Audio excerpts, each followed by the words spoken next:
Le président de la République, Joseph Kabila Kabange, a déjà regagné Kinshasa au terme d'un séjour privé dans la ville de Kisangani, en province orientale. Un séjour au cours duquel le chef de l'État a visité les différents chantiers routiers en réhabilitation. Situation sécuritaire dans l'Est, l'opposition politique congolaise a décliné l'invitation du Premier ministre lancée à tous les leaders des partis politiques et groupes parlementaires, toutes tendances confondues. Les raisons de ce rejet dans ce journal avec Jean-Pierre Lisanga Bonganga, avec qui nous serons en ligne. Et c'est dimanche que les Jeux Olympiques Londres 2012 prennent fin. Les États-Unis et la Jamaïque qui se disputeront le sprint final dans les 400 mètres relais. Et du côté congolais, le dernier athlète encore en lice, Ilunga Mandé, se lancera dans la bataille le même dimanche dans l'épreuve de 400 mètres hommes. L'athlète congolais est-il prêt? Nous serons en ligne avec lui. Voilà tout pour les titres. Madame, Messieurs, bienvenue à tous. On commence avec l'opposition politique congolaise qui a rejeté l'invitation du Premier ministre lancée mercredi à la radio-télévision nationale congolaise à tous les leaders des partis politiques et groupes parlementaires, toutes tendances confondues. Ils devraient examiner la situation qui prévaut actuellement dans l'Est du pays. L'opposition s'est prononcée vendredi dans un communiqué publié par le président du groupe parlementaire du MLC, Jean-Lucien Boussa. Et nous sommes en ligne avec Jean-Pierre Lisanga Bonganga, un poids lourd de l'opposition. Alors Jean-Pierre Lisanga Bonganga, pourquoi avez-vous rejeté cette invitation?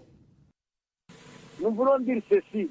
Nous, en tant qu'opposition, nous étions très contents de voir que nous nous sommes retrouvés dans l'ensemble de l'opposition, c'est-à-dire les députés, les sénateurs, les présidents des groupes parlementaires de l'opposition, les extra-parlementaires, tout le monde était là dans son ensemble.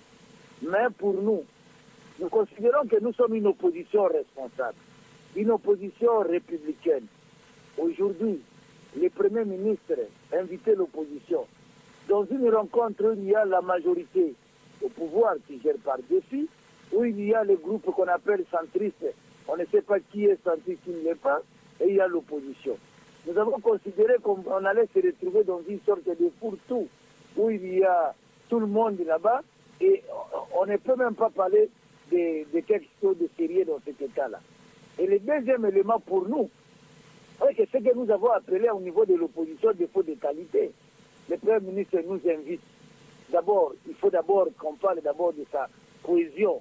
Et c'est l'opposition adhère d'abord à ce qu'il est en train de faire. Et s'il y a une cohésion d'abord autour de lui, pour nous les gens de l'opposition. Et ça a posé problème. Quand nous allons voir le ministre de l'Intérieur, oui, parce que c'est lui le patron des partis et des mouvements politiques. Mais Lisanga Bonganga, le gouvernement est tout de même la troisième institution du pays. Est-ce que ce n'est pas quelque part dénier son autorité? Non, c'est-à-dire pour nous, reconnaître ou méconnaître, au niveau de l'opposition, la question à l'ordre du jour, c'est le dialogue que nous voulons être un dialogue sincère et fort. C'est ce qui est à l'ordre du jour. Mais peut-être ou ne pas connaître, ce n'est pas dans notre cahier de charges. Et l'interlocuteur, vous, que vous voulez pour examiner la situation qui prévaut actuellement dans l'Est du pays? L'interlocuteur. La semaine prochaine, l'opposition se retrouve pour avoir son cahier de charges, non pas pour dire qu'on va adresser à telle personnalité ou à telle autre, mais pour que nous ayons notre cahier de charges au vu des discussions pendant les dialogues que nous voulons être francs et sincères. Merci Jean-Pierre Lisanga Bonganga. Je rappelle que vous êtes un membre de l'opposition. C'est moi qui vous remercie. En tout cas, la majorité de la population quinoise, elle, ne soutient pas du tout cette démarche de l'opposition. On l'écoute. Moi, j'estime que si le Premier ministre a lancé un appel à l'opposition, ce n'est que normal. L'opposition, c'est une opposition nationale qui ne doit pas rester à marge de problèmes d'intérêt national. De ce point de vue-là, je ne vois pas ce que je peux encore ajouter, mais je ne peux que déplorer le fait que l'opposition ait rejeté la main tendue du Premier ministre pour se concerter afin de pouvoir trouver la solution et la ligne de conduite à adopter. En tant que chef du gouvernement, le Premier ministre, il gère directement la défense. Parce que le ministre de la Défense est membre du gouvernement qui est dirigé par le Premier ministre. Donc quand le Premier ministre organise une rencontre dans le cadre de la défense, je crois qu'il est dans ses droits. Dire que je ne crois pas. Ce serait mieux qu'on puisse être ensemble derrière le chef de l'État, dans la mesure où nos différends et nos problèmes, nous allons résoudre à l'amiable. Le Premier ministre, c'est notre Premier ministre, malgré qu'ils sont de l'opposition. Ils doivent savoir que c'est notre Premier ministre. S'il y a un problème, le Premier ministre, ce n'est pas le Premier ministre du pouvoir ni de l'opposition, c'est le Premier ministre. Il a ses droits. C'est un Congolais comme tout autre. Il est ici des institutions valables du pays, reconnues par tout le monde. Malgré qu'ils sont de l'opposition, ils doivent être ensemble derrière le Premier ministre. Le Congo n'appartient à personne. Puisque nous sommes dans le dossier sécurité dans l'Est, sachez que dans le territoire de Walikale, la situation est sous contrôle des FARDC et c'est le député national Juvenal Munombo, un des élus de ces territoires, qui est d'ailleurs présentement en vacances parlementaires dans ce coin du pays, qui nous le confirme dans cette correspondance. La situation sécuritaire se présente comme suit à Walikale actuellement. Les FARDC ont le contrôle, assurent le contrôle de quelques grands centres comme le chef-lieu du territoire, comme Mobi, comme Jingala, mais il reste un activisme toujours croissant des groupes armés.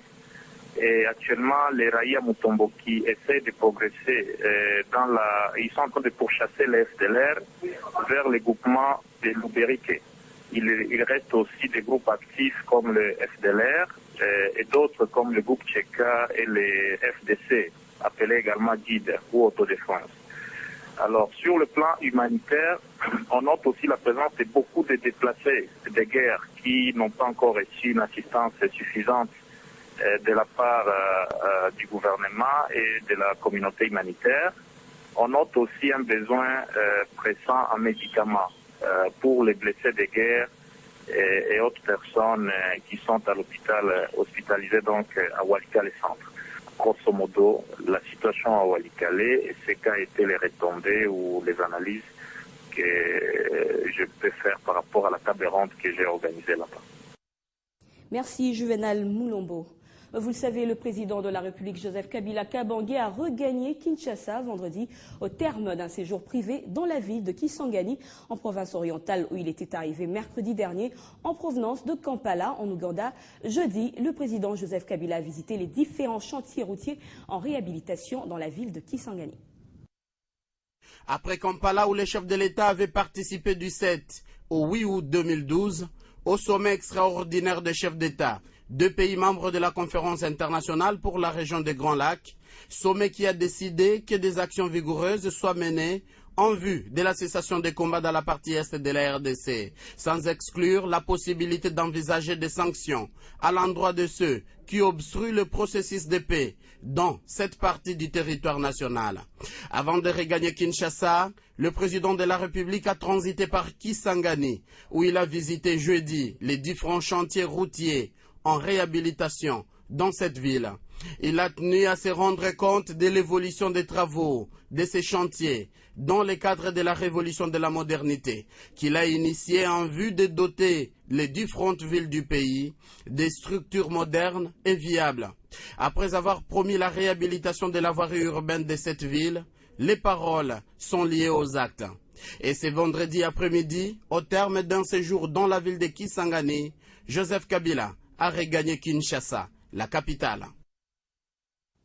Parlons santé, c'est depuis le début du mois de juillet que l'épidémie d'Ebola s'est déclenchée dans l'ouest de l'Ouganda, à quelques 200 km de la capitale Kampala, non loin de la frontière avec la RDC. C'est l'Organisation mondiale de la santé qui a déclenché l'alerte et en RDC, la sensibilisation continue pour protéger la population. Suivez.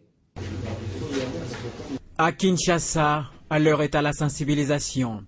Cette rencontre du Comité national de lutte contre la maladie, présidée par le ministre de la Santé publique, s'est largement étalée sur l'épidémie d'Ebola. Félix Kabange a rappelé que cette fièvre hémorragique, contre laquelle il n'existe ni traitement ni vaccin, tue entre 50 et 90% des personnes atteintes. Elle est aussi hautement contagieuse par contact direct avec le sang, les sécrétions corporelles ou quand on manipule sans précaution des cadavres contaminés. Bien avant cette réunion de crise, le ministre de la Santé publique a visité les installations